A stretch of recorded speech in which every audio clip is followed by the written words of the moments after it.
Unfortunately, not many photos and videos of Bruce Lee's life have survived to this day, but the ones that did still amaze people all over the world. Experts, athletes, and ordinary martial arts fans watch these clips over and over again, each time noticing new details that reveal the truth about a man who lived on the very edge of human limits.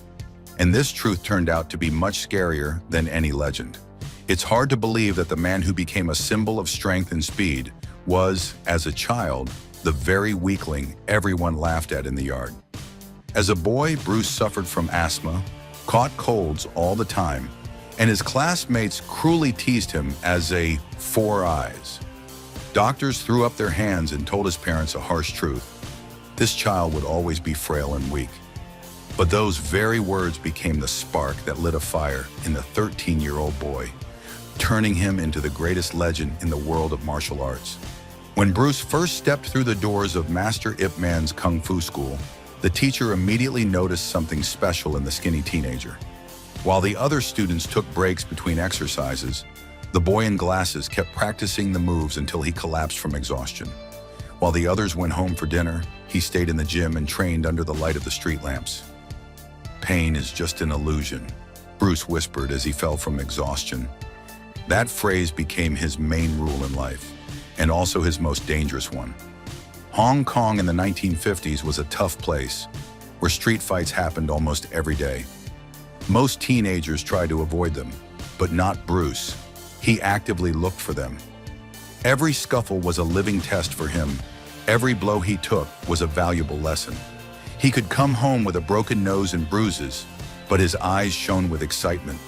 His parents didn't understand what was happening to their son, but even back then, something was awakening in him that would never let him rest. In 1959, 18-year-old Bruce set out to conquer America. It seemed like a new country, new opportunities, a time to relax a little and enjoy his youth. But the demon of perfection that had settled in him demanded more and more sacrifice. In Seattle, he opened his first martial arts school and set himself a schedule that would make any Olympic champion shudder. 6 hours of grueling training every day, with no days off, no holidays, no slightest leniency. In 1964, an event happened that changed Bruce forever. Traditional Kung Fu master Wong Jack Man challenged the young upstart to a fight, believing he thought too highly of himself. The fight lasted only a few minutes and ended with Bruce's victory, but instead of joy, the winner felt only rage at himself. "Too long!" he yelled. "A true master would have finished this fight in seconds." From that day, his training went from grueling to simply inhuman. It was then that a new fighting style was born: Jeet Kune Do, the way of the intercepting fist. Bruce ruthlessly threw away everything unnecessary, keeping only the most effective and deadly techniques. Absorb what is useful, discard what is useless, add what is uniquely your own, he proclaimed, not realizing that at that moment he was creating not just a great martial art, but also a method of slow suicide. 1967 became a turning point in Bruce Lee's life. At the International Karate Championship in Long Beach, he gave a short demonstration that stunned everyone present to the core. Just a few minutes, and the whole hall froze in silent awe, watching a man who moved faster than lightning and more precise than death. Among the spectators sat Hollywood producer William Dozier, and just minutes after the demonstration ended, he ran up to Bruce with eyes full of excitement. "You simply must act in movies." The most incredible moment of that demonstration, the one that won over the producer, was the famous 1-inch punch. Bruce placed a volunteer, almost touching his chest with his fist. No windup, no visible preparation. And then with one light flick of his wrist, sent the grown man flying halfway across the hall. The sound of him hitting the wall made the whole room flinch and then explode with deafening applause. People begged him to do it again, not believing their eyes, and Bruce calmly repeated it, with the same stunning result. Hollywood gladly opened its doors to him, but even in the world of film, the master's abilities turned out to be too incredible. On the set of the series, The Green Hornet, something unbelievable was discovered. The cameras physically couldn't keep up with his movements. At the standard filming speed of 24 frames per second, his strikes simply disappeared from the film, creating a surreal picture, a motionless actor standing still while the stuntmen around him mysteriously fell down. The directors begged him to slow down, and each of those requests caused Bruce physical pain. He had spent his whole life striving to be the fastest, and now they were making him pretend to be slow. Behind the scenes, his obsession reached frightening levels. 200 push-ups on just 2 fingers in a single set. It sounds like a tall tale, but witnesses swore they saw it with their own eyes. 1,500 regular push-ups in a row, without a single stop, until sweat poured into his eyes and his muscles trembled from overstrain. 1-arm pull-ups, hour after hour, until the skin on his palms was worn to blood. But the scariest thing wasn't the numbers, it was in his eyes. There burned the fire of a man who had forever forgotten how to stop.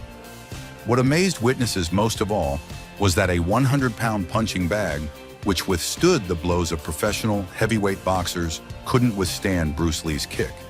One strike, and the bag flew into the air like a feather, its mountings tearing out of the ceiling with a screech. The sound was so deafening that people in the next rooms ran out to see what had happened. And Bruce stood absolutely calm, not even sweating, as if nothing unusual had happened. Back then, no one suspected that inside the master's body, irreversible changes were already beginning. Looking into the legend's diaries, you begin to understand the scale of his madness. Every minute of his day was scheduled with German precision. 5 o'clock, wake up, glass of water with vitamins. 5:15, 6-mile run in any weather. 7:30, breakfast, only fruit juice and protein. 8 o'clock, strength training, 2 hours non-stop, and so on until late at night, day after day, week after week. His wife Linda later recalled with tears in her eyes, "He lived like a perfectly tuned machine. I begged him to take just 1 day off, but he looked at me as if I were asking him to betray himself." Even learning a new weapon became an obsession for him. When his friend Dan Inosanto first showed him the nunchaku, Bruce skeptically shook his head. "This is just a toy for kids. What use could it possibly have in a real fight?" But just 3 months later, he was spinning the nunchaku with such speed and precision that the air around them literally whistled. In the film Fist of Fury, his work with this weapon became so flawless that it is still considered a standard of mastery. And then came a clip that, to this day, makes people argue about the limits of human ability. Bruce plays table tennis using nunchaku instead of a paddle and returns every shot with incredible accuracy. Many doubt the authenticity of this video, but those who knew Bruce personally just shake their heads. Knowing his obsession, he really could have learned to do that. By the early 1970s, Bruce Lee had reached what could be called physical perfection. Weighing only 135 pounds at 5 feet 8 inches tall, but every ounce of that weight was pure muscle mass. In photos from that period, you can see every muscle fiber under his skin, every vein standing out as if he were sculpted from marble by a genius artist. The body fat percentage of the master was so low that doctors shook their heads. Those numbers were more fitting for a machine than a living person.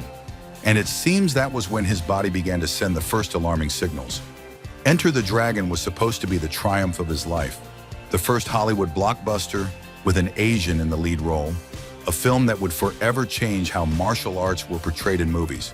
But the filming turned into a true test of endurance. The Hong Kong summer greeted the crew with 105 degrees Fahrenheit heat and suffocating humidity.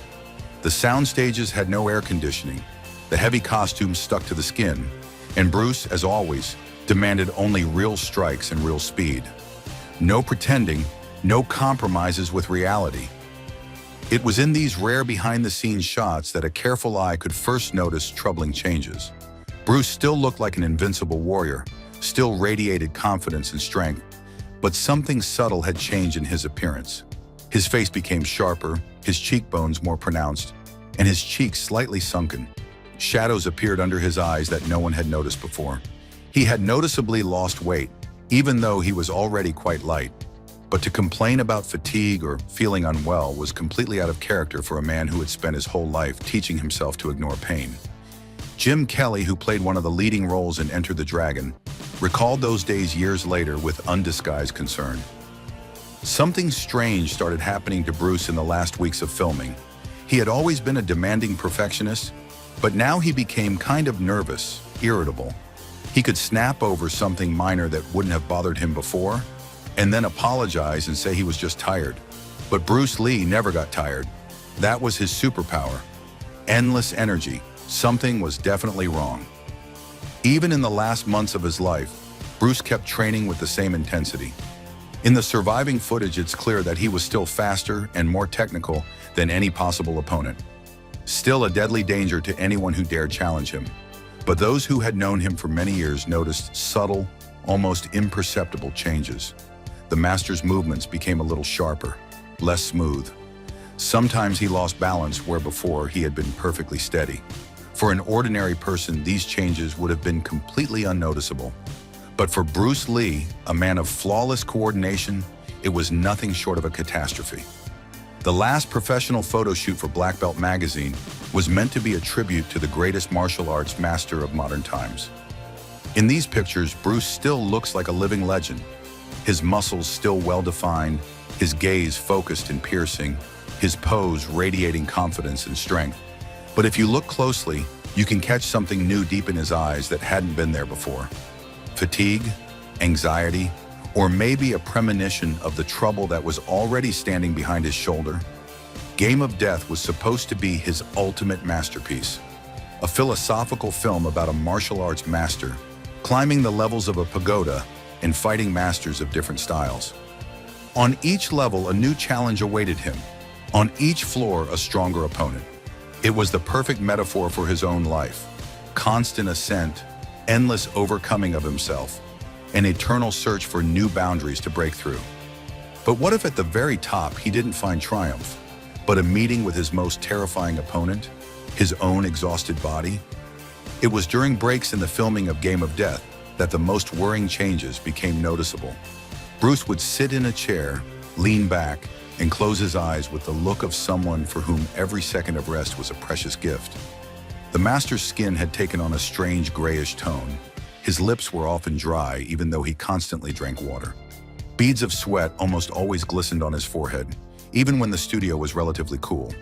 The assistants on set began exchanging worried glances, but no one dared to ask the martial arts legend how he was feeling.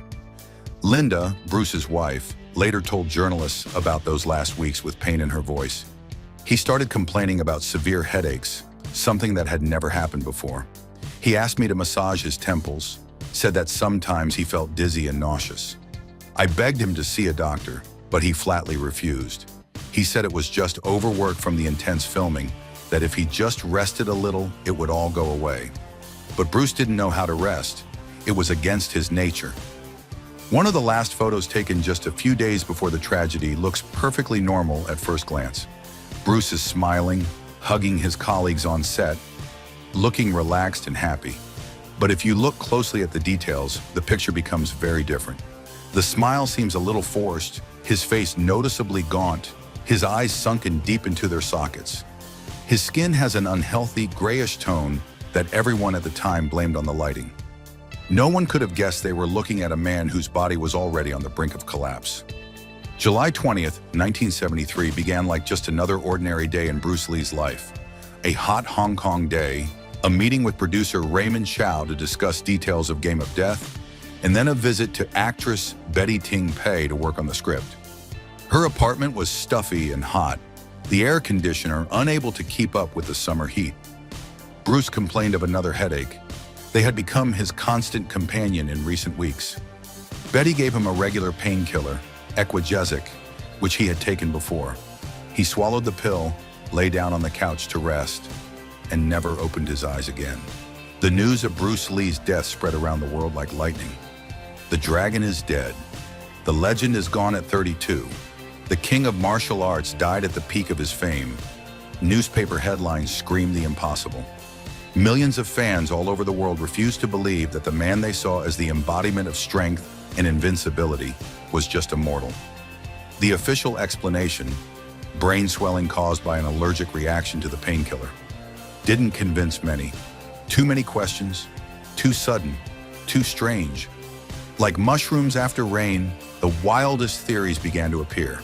that he was poisoned by jealous competitors from the martial arts world, that he was killed by Chinese triads because he broke an ancient taboo by teaching kung fu secrets to non-Chinese people. Some spoke of a family curse. After all, years later, his son Brandon would also die young under mysterious circumstances. Others even blamed supernatural forces, claiming that no one could have such abilities without paying a terrible price for them. But the truth, as it often is, turned out to be both simpler and more horrifying than any conspiracy theory. Almost half a century later, a group of international researchers decided to apply modern analysis methods to the materials related to Bruce Lee's final months.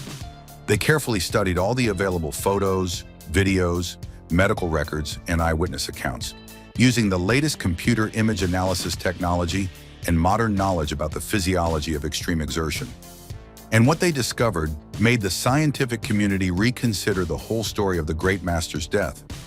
By applying modern image processing techniques to the photos from Bruce's last weeks, researchers found details that had gone unnoticed in 1973. The grayish tint of his skin, which was blamed back then on bad lighting, actually pointed to serious circulation problems. The sunken cheeks and hollow eyes indicated chronic dehydration.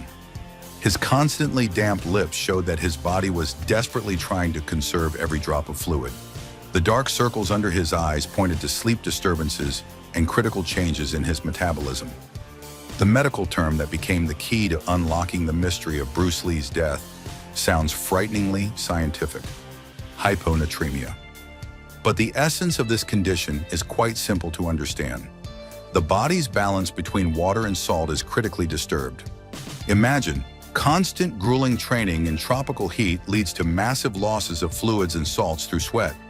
And then the person tries to replace what was lost by drinking large amounts of plain water without restoring the salt balance. The body's cells, especially the brain cells, literally begin to swell from excess water. This results in a deadly brain edema. Now that scientists knew what to look for, Bruce Lee's entire lifestyle appeared in a completely new light. Waking up at 5 in the morning, running 6 miles in the 105 degrees Fahrenheit heat and 100% humidity of the Hong Kong summer. 2 hours of intense strength training in a stuffy gym. An hour of stretching, 3 hours of practicing martial arts techniques, another hour of cardio. And all this with minimal food intake and almost a complete rejection of salt, which he considered bad for his physique. He drank huge amounts of water but paid no attention at all to restoring his electrolyte balance. Armed with this new knowledge, researchers carefully studied Bruce Lee's last photographs again. And what they saw shocked them.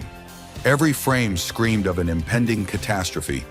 Every detail of his appearance was a cry for help that no one heard. His exhausted body was desperately sending out distress signals, but he, as always, ignored them, believing they were a sign of weakness.